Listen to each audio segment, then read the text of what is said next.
Welcome to the ExecMBA podcast. I'm your host, Brett Twitty, and you are listening to a new episode. On this episode of the podcast, I'm excited to share my recent conversation with Erin Colwell. Erin is the Assistant Director of Academic Advising and Student Affairs with the Professional Degree Programs here at the Darden School of Business, and she is the advisor for our Executive MBA students. Erin and I recently connected to talk more about her background, what led her to Darden, the structure and design of the Executive MBA program, how she supports Executive MBA students, and so much more.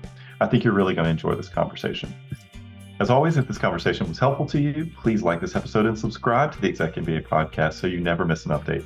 And remember, you can always check the episode description for links to Darden blogs, social channels, and more. Now, without further ado, here's my conversation with Erin Colwell. Erin, welcome back to the podcast. Thank you, Brett. Thanks for inviting me back. It's good to be here. It's great to have you here. How's everything going? How are you doing? I'm well. It's springtime, so it's my favorite time of year. I think we get real busy, in the school year cycle. But then personally, it's also a nice time to be outside. Have a vacation coming up at the end of April, so things are good.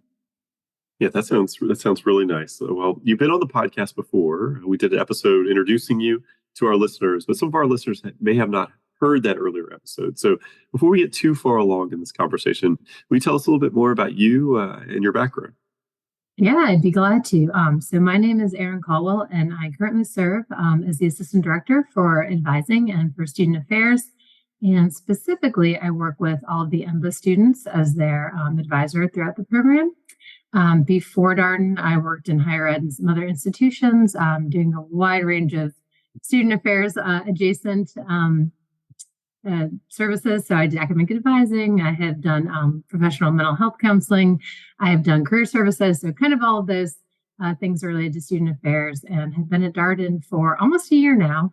And really enjoy it. And getting to work with the MBA program has been really amazing experience so far. So I would say, think of me as like your main point of contact as an MBA student for anything related that's happening inside the classroom or outside the classroom, or just kind of your main connection to resources. I would probably be the first point, and then I can either connect you with what you need or help you through it. And really here's a support system as well to our students throughout their time at the program. Yeah, I'm excited that you're hosting some drop-in sessions for our incoming students. This is new for us. We haven't done these in the past, but starting this April and continuing to May and hopefully beyond, just an opportunity for people to come meet you, ask questions that might be on their mind. What do you see as like some good topics for those drop-in sessions? So where do you see questions coming from? Yeah, so I think a lot of questions about just the program format in terms of maybe the expectations of what that looks like related to like participation, related to how you're interacting, with your faculty and with your fellow students. We do have the case method is a way that they're teaching, which is a little bit different. It's a little different for me. I wasn't as familiar with it before I came to Darden. So happy to just kind of explain any policies, answer any questions. I think particularly in this format, we do have a lot of questions too around how do I balance being in school and working full time and having a family. So happy to talk through ideas, time management strategies, again, some resources or things that other students have found helpful. So I think we'll probably get a lot of questions around that. And then, again, anything related to maybe questions around like academics, so the grading system or, maybe the actual curriculum, like we have a first year in your core classes, those are very spelled out, very specific for you, but there's a lot more flexibility in that second year with elective. So I imagine probably a lot of those questions and maybe just some general, just questions about Darden or what it's like to be in the program, maybe the feeling of it. So I welcome any and all questions, and I'm really looking forward to the opportunity to connect with students and get to answer some of those questions before you come to grounds for LR1. And maybe also it's a good place if there's questions you have that you're not comfortable asking in like a town hall setting. Happy to do some one-on-one connection or answering to specific concerns that maybe a student has about like a conflict or something that they know will be coming up when they're in the program. Yeah, you're right. We do these larger town halls, which are also a time for us to share information with the incoming class. We start off with a program overview town hall just to make sure people understand the structure and design of the program, the schedule, what they've committed to here. The next one is typically an academics overview. So we're oftentimes joined for that session by a couple faculty members that students will have during the core curricular period.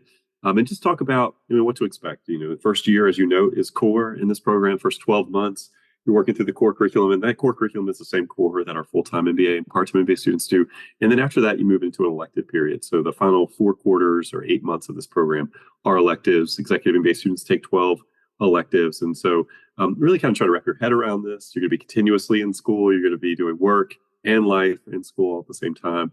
So this second one is academics. We typically will have another one focused on career sometime in the June, July timeframe, and we'll have another town hall right before the start of school in August, as well as maybe some sessions with some current students about what to expect out of Leadership Residency 1, your first week-long residency in Charlottesville, right there in August, right before the start of school, kind of focused on helping you get ready for the start of classes. Because Erin, and in my experience, just being back in school is one of the biggest adjustments for executive MBA students.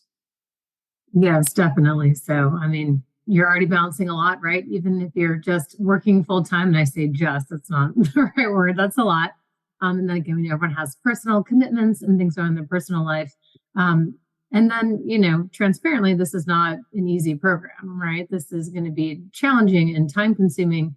I think in the best possible way, but you're also going to be pushing yourself because you're going to be meeting all these new people and having these new experiences. And because of the case method, like I had mentioned, it's if you hadn't experienced it before as a student, it's a very different way of learning.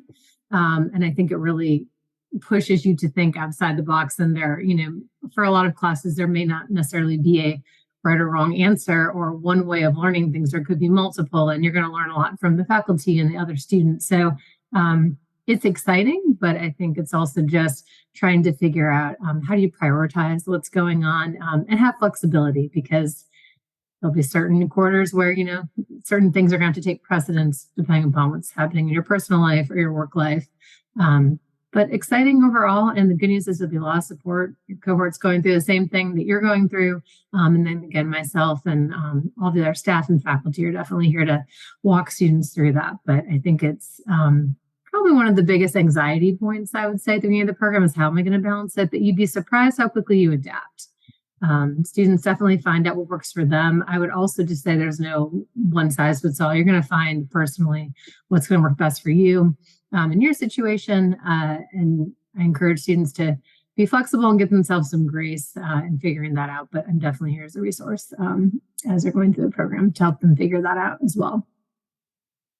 Yeah, that's great advice. And I think one of the hardest things for prospective students to kind of wrap their heads around is that you're really busy right now. And it's hard to imagine how are you going to do 15 or so hours per week of school-related activities on top of everything that you're doing. Your life will conform to school. It's hard to believe, but things will shift. You'll dial back in some areas. School will obviously move into some of the time that you previously reserved for other activities. That's how this goes, but it will happen. And it's probably some trial and error. It probably takes 4 to 6 months for a lot of people to kind of feel settled in the program. So, Erin, I want to use our time today to talk about the structure and design of the Executive MBA program and try to bring our listeners into the Executive MBA student experience. I know you work closely with Executive MBA students as their advisor. And just at the top, I want to share a little bit about the structure of the program, and then we're going to maybe drill down into the various component parts of the Executive MBA program. Offer a little bit of insight, color, what students can expect at a leadership residency, a weekend residency, distance learning, global residency, these things that people may have heard about. So the Executive MBA program, interestingly enough, been around for almost 20 years, launched back in 2005, 2006. It's been based up here fully in the DC area since the fall of 2019. It actually was the program where we first launched this section up here. Was our inaugural program to have a presence in the DC area. So it's 21 months start to finish. So cohort-based and lockstep program, meaning that you started in with the same group of people. And that 21 months, this is kind of fascinating. It's the same duration as our full-time MBA program, but the big difference here is that there's no extended break outside of maybe a couple weeks in December or so for the holiday period. You have a fall semester, a spring semester, a summer semester, a fall semester, and a spring semester in this program. The program's really structured around once a month weekend residencies with online classes a couple nights per week. That's the core of the schedule. You have 20 weekend residencies over that 21 months of the program. You can fairly expect to have online class. Typically, most weeks, a couple nights per week. You will not have online class, generally speaking, the week leading up to the weekend residency. You will also have some week-long experiences too. You begin with a week-long residency, what's called Leadership Residency 1 in Charlottesville. You end with a week-long residency, what's called Leadership Residency 2, also down in Charlottesville. And then we have two formats. We have an Executive MBA format. We have a Global Executive MBA format housed within the Executive MBA program. Everybody's part of the same class moving through the program together. The key difference between these two formats is the number of global residencies required. So both have a global component. MBA format students are required to participate in one week-long global residency. GAMBA students are required to participate in 4 week-long global residencies. Both of these groups of students, they travel on the same global residencies. They preference from the same global residencies. Again, just want to underscore that everybody's part of the same class. And MBA students actually have the flexibility to add additional global residencies for an additional fee per residency beyond the one that's required. And Erin, it's not uncommon for people to go on a global residency and come back and want to say, I'd like to do another one of these, or maybe a couple more of these, or maybe even work their way up to GAMBA status. Yes, I think that's one of the really amazing and important parts of the program. The fact that there is a required global residency, I love that about our program for multiple reasons, right? Number one, we know it's a global economy and we have to be culturally competent, not just for business, but I think we're just better, more well-rounded people if we travel. And then really when they're on those global residencies, they get such an amazing opportunity to go to site visits at different businesses and really learn not just about the culture, but about the economy of where they're visiting in that country and how these different companies are fitting into it. So just really great experience. And also just you get to be in a smaller subsection of your cohort, which I think is really nice for a lot of students because you get to know each other even better if there's only like 20, 25 of you versus the 100 and maybe 25 that you're spending the weekend with. And yes, I would say our current first year students just got back from their first global residency, the ones that chose to go.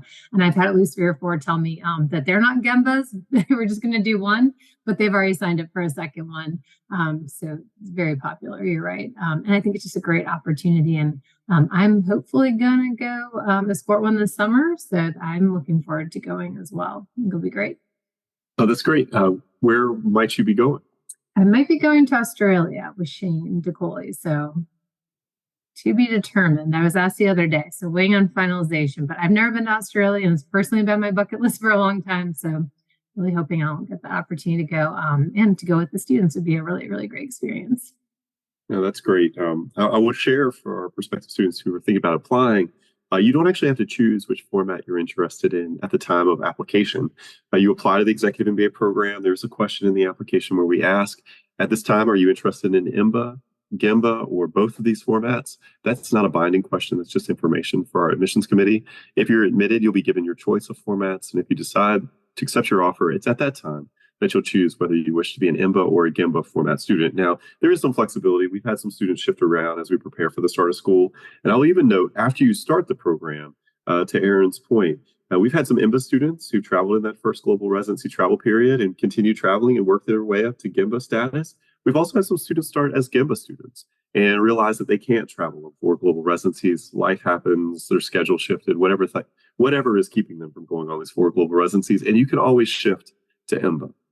That is also an option that people have post-matriculation if you start as a GAMBA and you just find you cannot accommodate the 4 global residencies. So maybe a little bit more fluid than people realize when you look at this from the outset. But again, you're applying to the program. Both of these formats are a part of the same class. Everybody's moving through the program together. And you would not know who's an MBA or a GAMBA student in a weekend residency unless you went up to the student and asked, are you an MBA student? Are you a GAMBA student?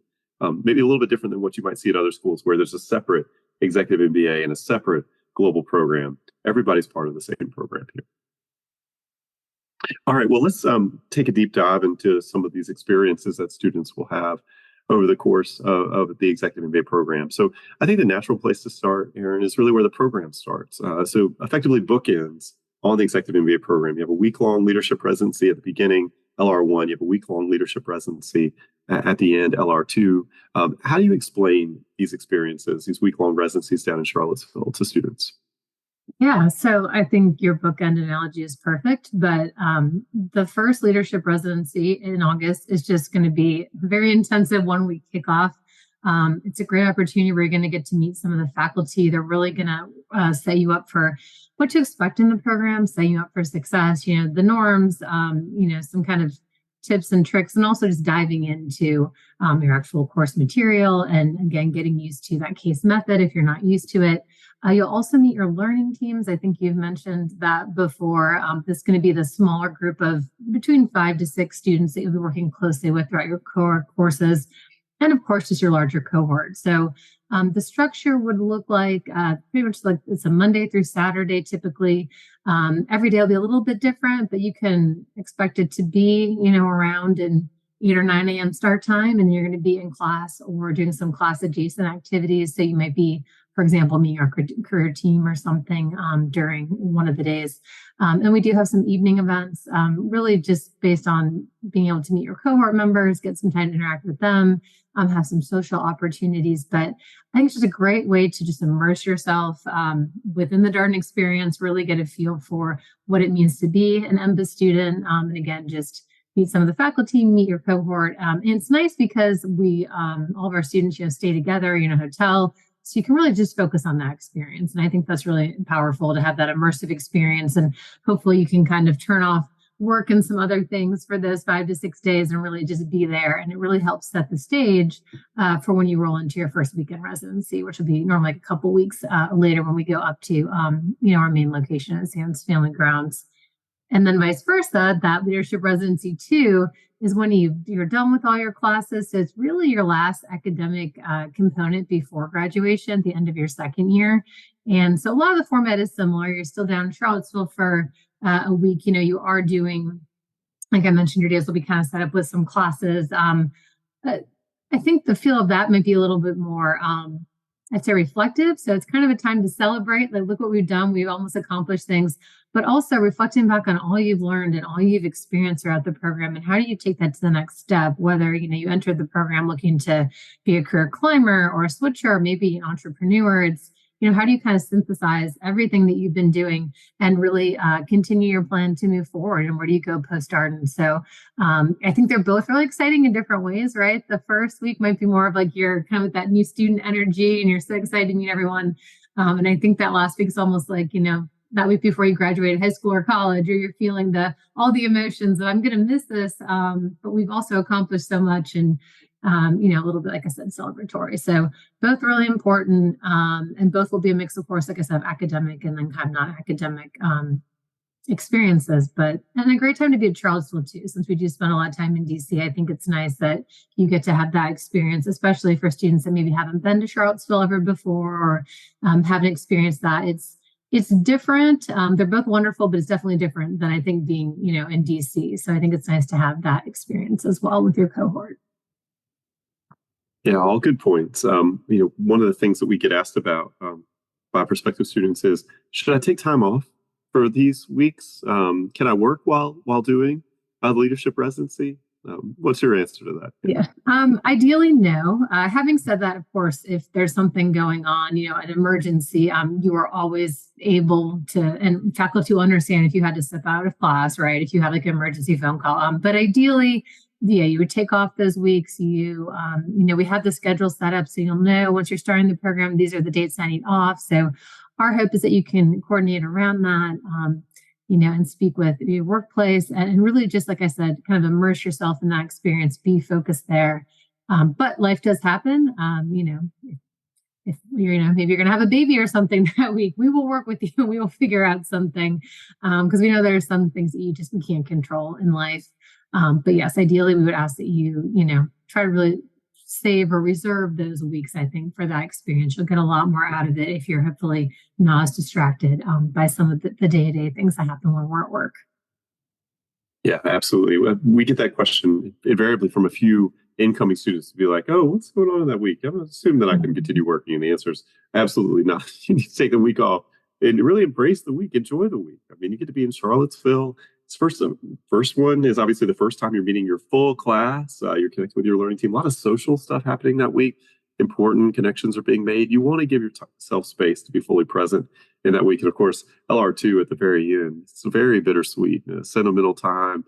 It's the last time the class will be together in this way, learning together. You'll have graduation, of course, but this is really their last academic experience together. And I'll just note these are required 3-credit courses. So when you hear Leadership Residency 1, Leadership Residency 2, you're wondering, is this actually a class? Yes, it is a class, and it's a 3-credit class that you start and end the program with, as mentioned.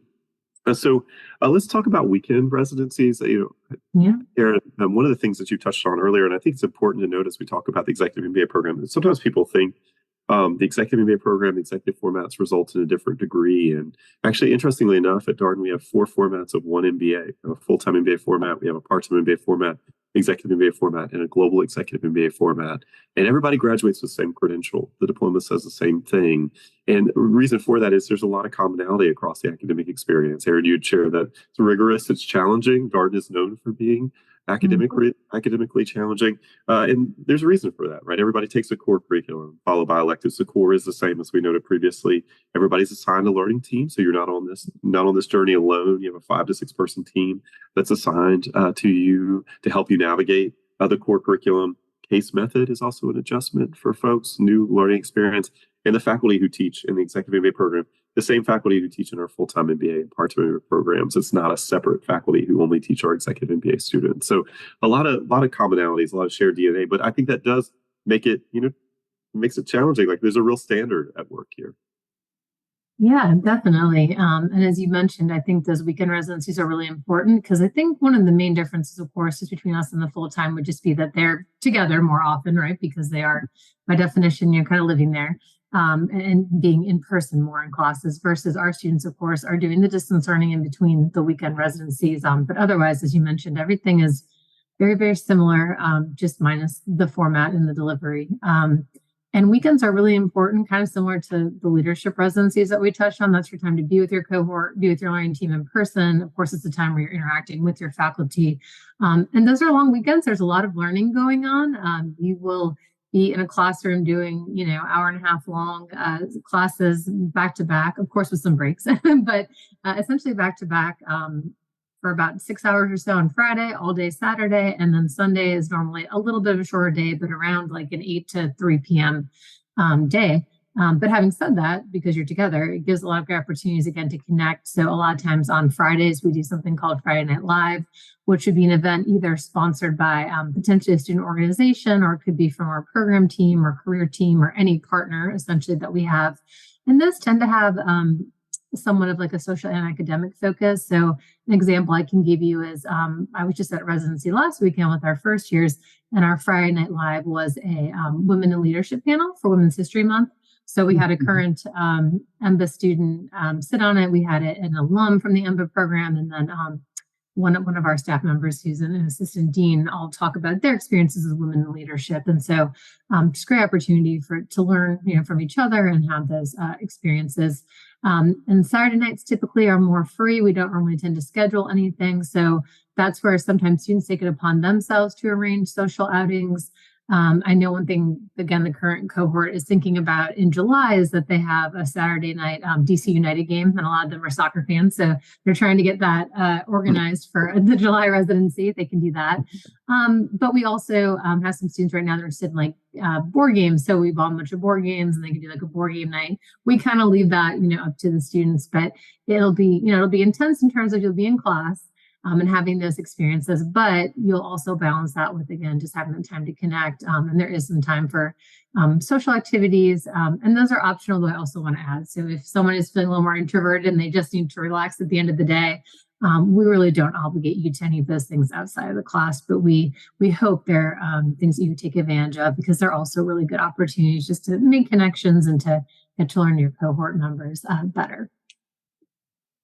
All right, let's talk a little bit more about the weekend residency schedule, because you introduced some of these things, but I just want to drill down just a little bit more to help people sort of anchor to what they can expect in terms of time commitment across these 3 days. So in an Executive MBA program, you're going to move through the program in 2-month quarters. So every couple months, you're going to get new classes, and you can expect to typically take about 3 classes per quarter. If you're curious about how all this works, so you get new classes every couple of months. You're billed on a semester basis. So 2 quarters equals 1 semester. So for example, in the fall semester of your first year, that's quarters 1 and 2. In the spring semester, that's quarters 3 and 4. so on and so forth. So you're going to get new classes every couple of months, and that's kind of nice, right? You develop the sense of momentum as you're going through the program. Most courses are broken into a part one and a part two. There's a couple of exceptions to that, but most courses are going to be part one, part two. And so in a weekend residency, you're going to have class sessions across the three courses that you're taking in that particular quarter over the course of that weekend residency. And so weekend residencies here, Friday, Saturday, Sunday, as Erin shared. Friday starts around 11 a.m. With the time for lunch, homeroom period for announcements, and then class officially begins at noon and goes to about 6 p.m. or so. Class sessions are typically about 75 to 85 minutes with about a 15 or so minute break in between, as Erin shared. Saturday is the longest day, 8 or so. I think it's technically 8:20, but I always tell people you want to be here at 8 if you can. 8 to about 5:30 p.m. And you have lunch during the day in addition to the breaks. And oftentimes that Saturday lunch, there may be some programming that might happen. Right now, for example, our first year students are in experiential learning. And so there's some career programming that's happening on a Saturday, and I think even sometimes Sundays. And then Sunday goes from about 8 a.m. To 3 p.m. And so if you're wondering how many class sessions per day, it's typically 4 class sessions on Friday, 5 class sessions on Saturday, and 4 class sessions on Sunday. And again, those class sessions will be some combination of the 3 courses you're taking in that particular quarter over the course of that weekend. And that will just be a continuation of the class discussions you've been having online.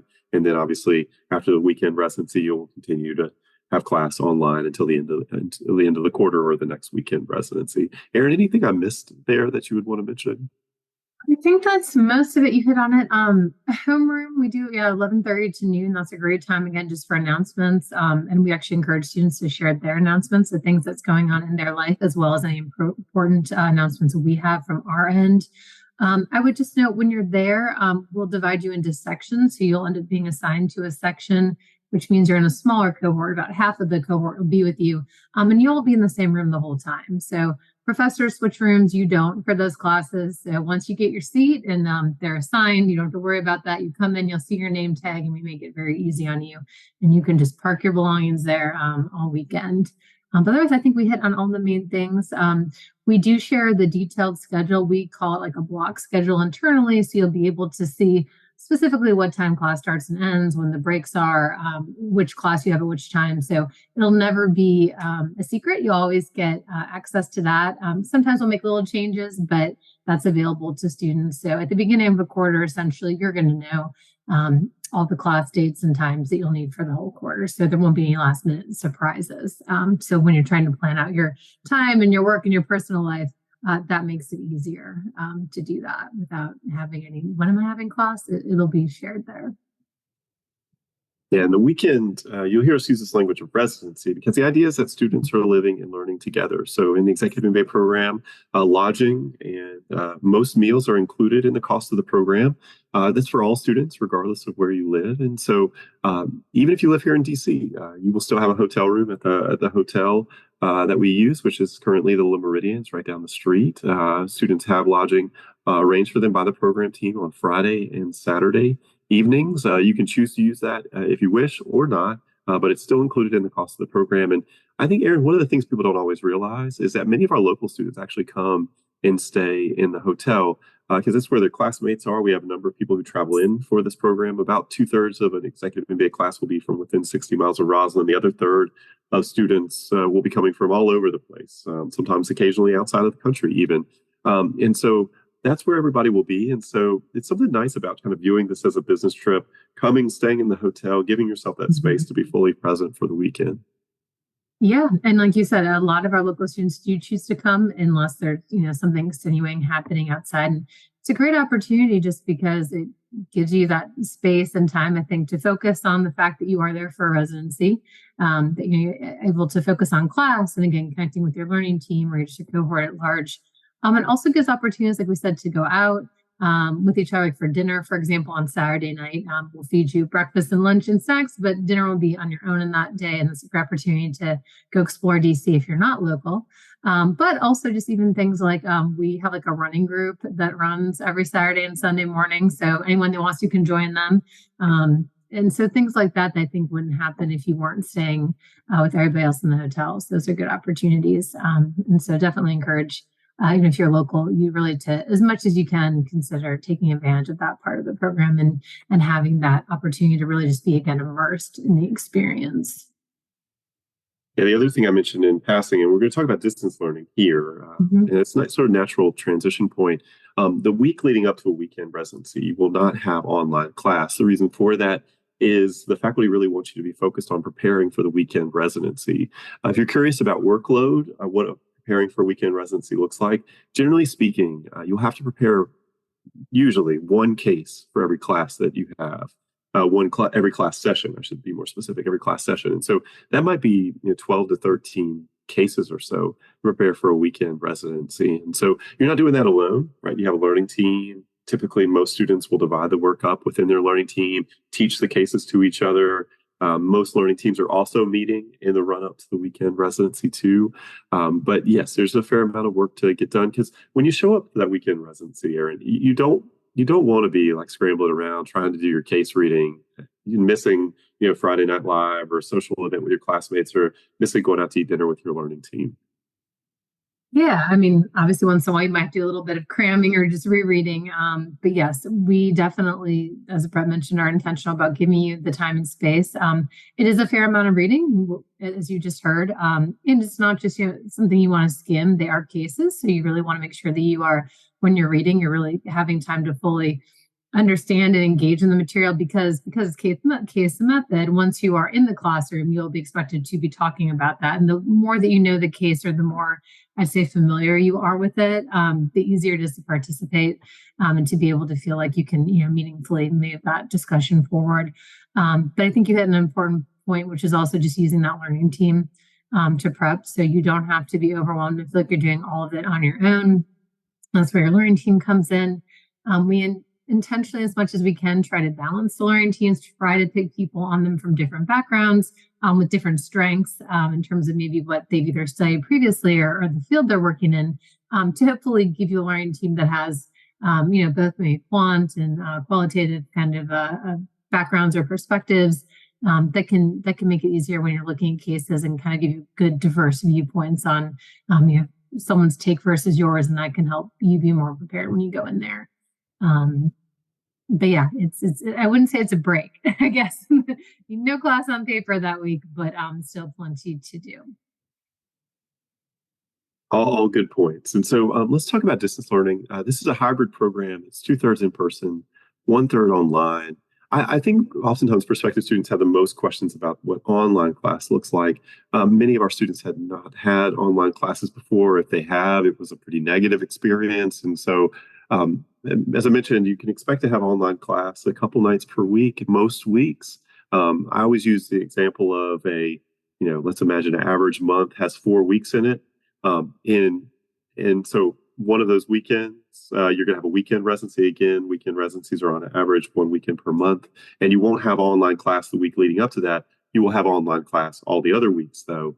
And so average month with 4 weeks, you can expect to have typically 6 distance classes and a weekend residency is kind of how to think about it. And the distance classes in your first year of the program, Tuesday and Thursday nights from 7 to 8:30 p.m. Eastern time. And then in the second year of the program, depending upon the electives that you choose, the timing of those distance classes, they can move to different nights. You can stay on Tuesday and Thursday. You can have class on Monday, Wednesday. It just depends on the electives that you choose. And so you have a little bit of flexibility. And I want to talk about that a little bit later, Erin, that the elective period, there's more flexibility than people might realize because of the way the weekend residencies work, and even some of this distance learning piece that we're talking about here. But before we get too far, how do you explain the online portion of the program? It is a hybrid program. You're going to have online class. What do you say about these online classes? Yeah, I mean, I'd say in a lot of ways they're kind of similar to what you're doing in person, but of course you're online. We do them on Zoom, which I think since the pandemic, most people are probably familiar with Zoom or a similar platform, maybe more so than before. So your participation is, of course, still, required, and they expect you to be there, to have read the cases. It'll still be discussion based, and the professor, can use, for example, like a online whiteboard app. So just if you were in a class and someone was writing in front of you, it can be the same thing. So I think in those ways, it can feel somewhat similar. Of course, it can be a little more challenging, I think, sometimes for students to feel like, am I raising my hand? Can they see me? So different professors have different ways that they go about making sure that they are, letting people participate evenly and calling on people. I know the chat a lot of times is used and actually saved, and then faculty will go back and look at that to kind of see what your thoughts were in there. The other nice thing I think I like, we do this in-person classes as well, but we record the courses. So if, for example, you've had to step out for a part of it, because we do recognize that for a lot of students, they're actually at home when those evening classes are happening. So maybe your kid, needed help real quick. You stepped away for 2 minutes. You can always go back and review that later. And so I think that is helpful. But really it should, the goal is that it's very similar to an in-person class in terms of the way that it's being taught. Yeah, and for folks who want to test drive this experience, kind of get a feel for it, we typically will have a virtual mock class or two typically every other month or so, we'll have a virtual mock class so people can come and participate and get a feel for the case method, meet a faculty member, maybe connect with some other prospective students, and just kind of see what this part of the experience is like. Because this is a part of our executive MBA program. It's also a part of our part-time MBA program. That program's about 60% in person, 40% online. So I want to talk a little bit about flexibility in the executive MBA program, because when people hear cohort-based lockstep, what they really think is, oh my gosh, I'm on the same path with everybody. But the reality is the first year of the program, you're taking the core. You do have some choices. You mentioned the global residencies that are offered in defined travel periods throughout the 21 months of the program. But when you round the corner into electives, and I don't think this is always obvious to prospective students, there's some flexibility that comes into it. You want to talk about this, how electives work in the program? Yeah, so I call it the choose your own adventure part of the program. I think I might be dating myself with that reference. I don't know if people still know what I mean about that, like you choose your own ending in the books. But once you get towards the end of your core, we will release the schedule of electives. So there's going to be, a variety of electives across a variety of topics. And essentially students can choose whichever ones they're interested in. Like Brett mentioned, you have a certain amount you have to take in order to get your 60 credits. So it averages out to typically be around 12. Sometimes people will take an extra class depending upon your interest. We try to keep you just around that 60, but I think it's a great opportunity for students to dive more into areas that they're interested in. And the other really nice kind of bonus of electives is that because you get to choose, they have different schedules. So there are some electives that are meeting different nights of the week as opposed to just that set schedule you have during core. We have some electives that can be, fully online, or maybe don't meet all weekend for the weekend residencies. Maybe they'll only meet for one day on Fridays. Maybe they just meet Saturday and Sundays. So really, once we announce the electives, you'll get an opportunity as a student to look at that and then try to build a schedule that works for you. We have kind of a unique process called bidding. And this is to make sure everyone has an equal opportunity, because for the most part, you're going to get into almost any elective that you probably want, but there can be some that are very popular. So in order to make sure it's fair, there is a system, and that always has a lot of questions, but I would say don't worry about that. They do a great job on the academic ops team of walking you through that process, and we can work with you and make sure you're getting, the classes that you want. But again, I think this is great because it's your opportunity to kind of choose what you want to study more. There are some professors that may come back from core. They're teaching electives too. So if there's someone you really enjoyed having and you want to have them again, you can have that opportunity. Or there's a lot of new faculty too. So maybe you've heard from other students in like a different format that maybe had a different professor, and that's your opportunity to do that. One other thing about electives is you do have an opportunity to choose like focus areas, kind of like concentrations. So if there is a specific area that you want to delve more into, for example, like entrepreneurship, we will give you a list of classes and electives that would fit that focus area. All you have to do is take 4 classes from a focus area, and you officially have earned that focus area, which means essentially, you have the right to put that on the resume that you have your MBA degree, but you had these focus areas in addition to it. That's also not required. You can just take classes from whatever area you're interested in. But sometimes students just are very interested in 1 or 2 specific areas and really want to focus their electives on that, and they would be able to do that. So I think it's an exciting time and kind of a great way to end the program, really making sure that now that you've built this solid foundation, you've gone through this core, now it's really the time to kind of set yourself up personally to explore what you want to do and make sure that you are taking classes that you feel are going to be most relevant to you, whatever your post-Darden goals are. Yeah, Darden is firmly a general management school. So it's about helping students in a broader perspective, that C-suite perspective or enterprise perspective that you sometimes hear. So thinking about problem within that broader context of the enterprise. And so you won't get a lot of pressure from us to specialize or focus on a particular area when you get to the elective period. But as Erin mentioned, those focus areas are there for students who want to take a deeper dive into a particular topic area. And it's not going to be on your transcript. It won't show up there. You'll get a letter from the registrar that says, hey, when you've met the requirements for the focus area, say you've met the requirements, congratulations, you can put it on your resume, you can put it on your LinkedIn profile. Oftentimes, these might be helpful to folks who are looking to facilitate some kind of career change, and they really want to leverage this as they're building their brand and kind of going to market with who they are. And if you're curious, there's 7 different focus areas currently. They include data analytics and technology, entrepreneurship, ESG and social impact, finance, leadership, marketing, and strategy.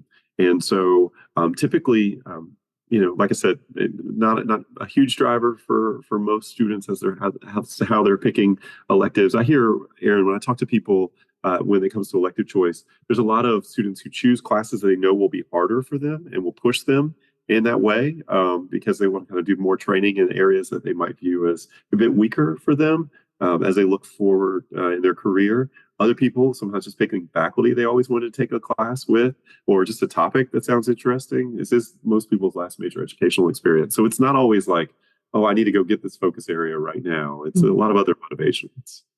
Mm-hmm. Yeah. And like you mentioned, we're supportive. It's really your choice at that point. And so I think it just goes back to what are some of your goals coming out of the program and what do you think will best set you up for that. And that's also where, as an advisor, also happy to talk with you individually as a student. If you get to that point, you're like, I don't really know, these are my options, what I want to take. We can kind of talk through what interests you most, what may be a good fit for it. Or as you mentioned, just a lot of students, I think, just really take something that sounds interesting with the faculty they like, and that's okay too. They're all going to be great experiences. Yeah, a couple more things about electives. So executive MBA students do have the option potentially to take electives with our part-time MBA students if you can make that schedule work, which is more of an evening weeknight schedule. That is an option. There's alignment across calendars. And we've even had some executive MBA students take some full-time MBA electives in the past. So typically during the January term, which is a short 10-day term between the fall and spring semester, as students move into the second year of the program when they're taking electives, we've had some students go down to Charlottesville and take a J-term elective. So that's also another option to kind of build on this idea of flexibility.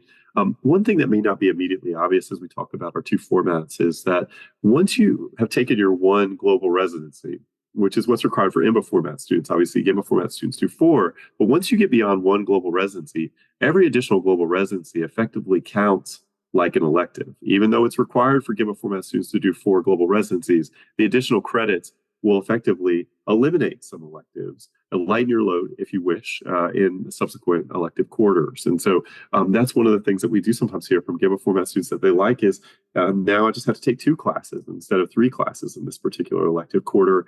To Erin's point, we do sometimes see students overload and take another class or 2 beyond the 60 credits required for graduation. But GIMBA can create some additional flexibility, lighten your load a little bit as you get into the second year of the program. And then last but not least, you may be wondering how many electives are offered typically for executive MBA students across these elective quarters. So in a typical executive MBA elective quarter, which as mentioned is the second year of the program, last 4 quarters of the program, last 8 months of the program, you can expect around 10 or so courses to choose from in an elective quarter. This tends to add up to around 40 or so electives per class. And then you have the additional choice for the part-time MBA electives, potentially a full-time MBA elective if you can make the schedule work. Same obviously with the part-time MBA electives, but that just kind of gives you a sense. We've really built out the menu of electives for executive MBA students here over the past few years as the number has steadily grown in terms of the electives that the students take in this program. When I first got here, Erin, it was 6, and then it was 7. And then we made the leap to 12 now. So 12 electives is actually a lot, I think, for executive MBA students. And our students really seem to embrace it and enjoy that part of the program. Yes, and like you said, it's just very conducive to if you need to have a little more flexibility in that schedule. I'm glad you mentioned J term too. During core, there's a required J term class with the career team, but that second J term in your second year, you would definitely have that option, and that could also help if you wanted a quarter, like Brett mentioned, where you had maybe like a lighter load. So, for example, if you knew something big was coming up, that might be a great way, and we could stack it. So maybe you took an additional class there or somewhere else.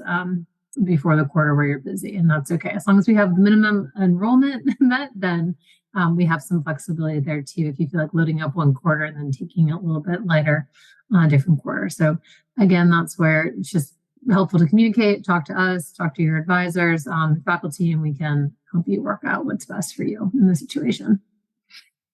Yeah, I appreciate that. The University of Virginia is going to require everybody to be enrolled in at least one class per quarter. That's the absolute minimum. So, but in terms of maximum, that's an interesting question. It's maybe a little bit of what you can accommodate with your schedule and make work. So I want to talk about global residencies. We've kind of teased it a little bit here. So I'd give just a little bit of an overview of how this works. So summer prior to the start of school, typically in the June, July timeframe, we'll announce the locations for the incoming class. Typically 10 locations that will be offered. We then send out a survey pretty close to the start of school and collect students' preferences. MBA format students are asked to preference their top 3 global residencies across the first 3 travel periods. Again, students are asked to preference their top 2 global residencies across each of the 4 travel periods. And so you're hearing me use this travel period language because these global residencies are not just during random times during the program. They're actually offered during defined travel periods during the program. The travel periods are between quarters. So the first one, when the first global residencies occur, Erin was referring to this earlier, we just had some students go on a global residency from our first year class, is between quarters 3 and 4, so about 6 months into the program, typically in the February timeframe. The next global residency travel period is after quarter 5, so about 10 months into the program, and this is typically kind of in the summer timeframe, June typically, and then after quarter 7, so between quarter 7 and 8. And that is typically in the fall, October, November. And then the last global residency travel period is after quarter 9, between quarters 9 and 10.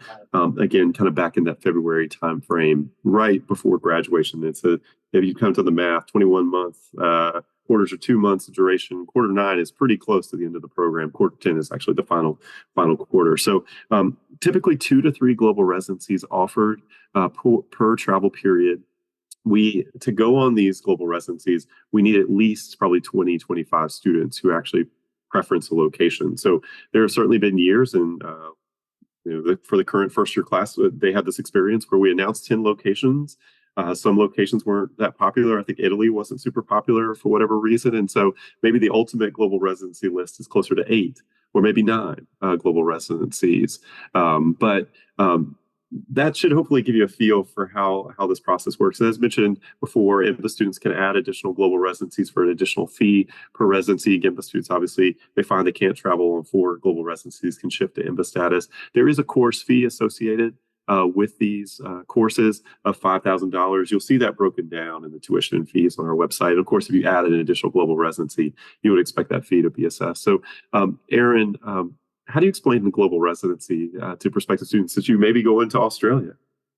I know, I'm so excited. I would say it's, very similar to almost like a leadership residency like we had mentioned earlier. So it is an intensive week-long trip. But again, I think as I mentioned earlier, it's a great opportunity to be immersed in the local culture and the economy. You will have a faculty member going with you on the trip, which is great. So it's a wonderful way to connect with that faculty. Not always, but oftentimes the faculty might even have a personal connection to the country where they're going. They've either been there before, maybe they're from there, or taught there, or know some of the business leaders there. And that's also, I think, just a really great experience. You normally will have someone else on staff to help with logistics. And then they always have like a local person on site, kind of like a local in-country guide that will help. And one thing I guess to know about these is that you do have Zoom meetings and things before the trip, so we don't just throw you into it randomly. There's a lot of preparation. There are some assignments done in terms of learning a little bit about where you're going, both like the economic or the business part, and then also a little bit about some of the cultural, norms and expectations, and making sure that you are prepared to have a successful trip and to fully engage. But again, I mean, the goals are really just to get to experience something different, to get to know more about that country, their economy. Again, you're going to do some specific visits to different companies there, and you can really have a great opportunity to hear what they're doing, about their innovations, how they connect to kind of the bigger picture, both within the country and then globally. So it's a really important part of the experience. It is not a vacation. I know our friends at the global office let me know they say that. So there is some opportunity, of course, in the evenings to again, go and experience some really unique things. I know one of my colleagues was in Morocco for a global residency just a couple of weeks ago, and one of their experiences outside of the site visits was to ride camels. So a very, very, really unique and very cool opportunity for them. But having said that, again, your day will be structured similar to the leadership residency. You'll have certain places to be at certain times, and there is an academic component, and you typically have like a final deliverable as well that you'll get graded on, because as Brett mentioned, they are for credit as well. Yeah, we have the Modicas on here, Mark and Shizuka Modica, and they really wanted us to emphasize that these are not trips. These are courses. And so we may occasionally slip up and say trip and all this kind of stuff. We want to make sure you understand that this is actually a 4-credit course, and a little bit about the schedule. So students are typically expected to be on location by Saturday when programming really begins, typically on Sunday. And then it runs through Friday evening with the idea that you're traveling home on Saturday, or you can stay over. We've had many students stay over, particularly for a location like Australia. People go and do some sightseeing elsewhere in Southeast Asia, New Zealand, particularly some of these places that are very far away. You do see that. But during the course of the global residency, typically half the week in one location, so one city, and then half the other half of the week in another city. So Australia, I think at this point, is it Perth in Melbourne or Perth in Sydney? Do you know? I know Perth is one, and I'm not sure. I think I've heard Sydney may be the other one, but so I could be wrong. You kind of get the feel like you're not just in one city the entire time. So there'll be some transit during the course of the week, and typically on Monday there is a class that sort of first day where you're really doing things together. It's typically a class-wide sort of activity in the evening, and then on that Friday there's also a class-wide activity in the evening. In between those evenings, you will typically have them off, and you can go and visit different places with your classmates, sort of explore the location. And so you have the 2 class-wide activities, but a lot of time to get out there and explore. And I think our students seem to do a good job with that. I hear a lot about restaurant reservations and nightlife and things. So even though these are courses, they still seem to find time to have fun. Yes, there's still room for both. So we won't say a trip because we don't want to get in trouble. But yes, I think you can do both. And yes, if you're a foodie or someone who's really into planning, that would be a great opportunity before you go to really do some research. And I think your classmates would enjoy if you wanted to take the lead and, decide where to go for the evening. So that's definitely a great opportunity to really explore, where you are. Well, Erin, I think we both have discovered that there's a lot to share about the Executive MBA program, a lot of details to cover. Any final words of advice, something you would encourage prospective students to keep in mind as they explore the Executive MBA program? Yeah, I just think a couple of things that come to mind are, one, really, if you decide to join this program, the Executive MBA at Darden, you are really joining community. You probably hear that if you speak to other people, Brett and others, but it's true. You're really not just coming to earn a degree. You are really building connections and hopefully developing, these skills and professionally that are going to impact you the rest of your life, your career, and then just in general. We're hoping it's going to be a great opportunity to really take you to the next level where you want to go. And then you will have that community to always fall back on, and to hopefully continue to engage with even beyond the program. Our alumni network is one of the great things about the program as well, both personally and professionally. So I just think that's one of the great strengths of Darden. And I would just encourage you, if you're interested in this program, to really be open, because of that, to new experiences, to meeting people, and to not be afraid to really dive into that experience full force. And then the last piece of advice would just be to communicate. So if you have questions, if you're not sure about anything, I know sometimes I think coming back into the classroom academic setting, you can feel like, oh, is this a dumb question? Or maybe I should know this. And the answer is no. Any question that you have, I guarantee at least 5 or 6 other people next to you had the same thing. So whether it's a question about, the class stuff or something outside of the classroom, just always encourage you to communicate to, myself as your advisor, our program team, your faculty, communicate to your learning team.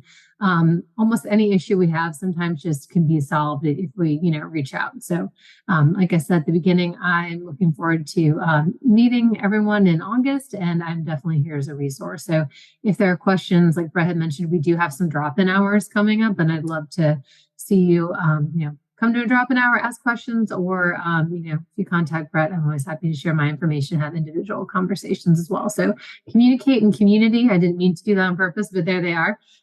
So I think those would be my top 2 takeaways.